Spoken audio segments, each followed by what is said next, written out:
Chapter 25 A Very Hungry Caterpillar.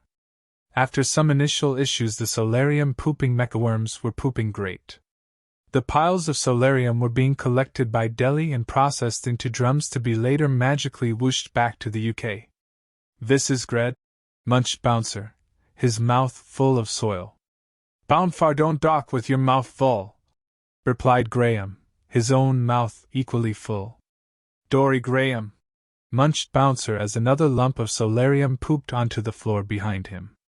Droney was patrolling up top and all was going well, though they only had a day or two on Sebastian, even with fourth-dimensional travel possibilities.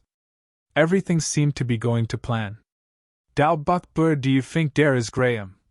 munched Bouncer. This time Graham stopped eating himself, and answered Bouncer with an empty mouth. "Droney has done a full scan, and barring that small amount near the contested area, I think we can easily get 92% of what's here in the time we have. The biggest benefit is we can simply eat what contains Solarium. We don't need to bother excavating.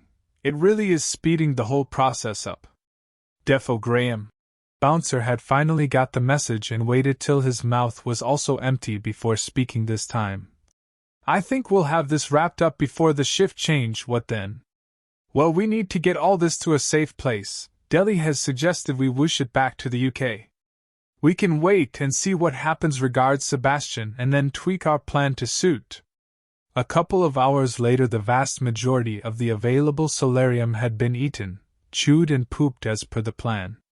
As the boys sat back, Bouncer burped, content in the feeling of eating a great deal of anything. "Do you think we'll put any weight on?" asked Bouncer. "No, I doubt it," replied Graham, smiling. "I can't think there are many calories in soil." They both laughed as they phase shifted back into human form. "Well then, let's get this loaded and whooshed off, hey?" Almost as fast as it took to say it, the Solarium was rounded up and whooshed away, leaving barely a sign it was ever there. "Job done," they both said. "Thanks, Delhi. Can you get us back to Morocco?" "We can fly back as expected, hopefully without raising any suspicions." "Not a problem, boys, hang on." And with that they disappeared. It was 7:56 in Greece, the site was quiet, and the guards about to change shift.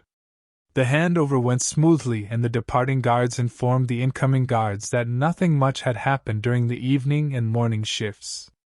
The incoming guards took a stroll round the site perimeter, and did look twice at the freshly turned of soil in areas around about, but thought no more of it.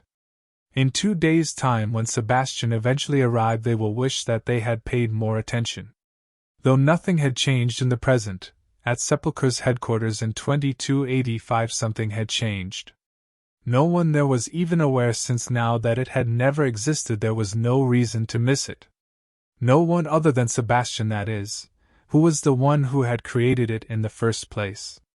The it in question was a statue made of pure Solarium, created from the leftovers from the first ever dig for Solarium in Greece back in the early 21st century. The bulk of the material had been used in various experiments to establish usability, durability, and explodability, etc. But now the boys had changed the outcome. In Greece there had been no leftovers, and with no leftovers there had been no statue. Luckily no one will miss it, at least until Sebastian realizes, but then watch out. Time anomalies, can't live with them, blissfully ignorant when they no longer happen.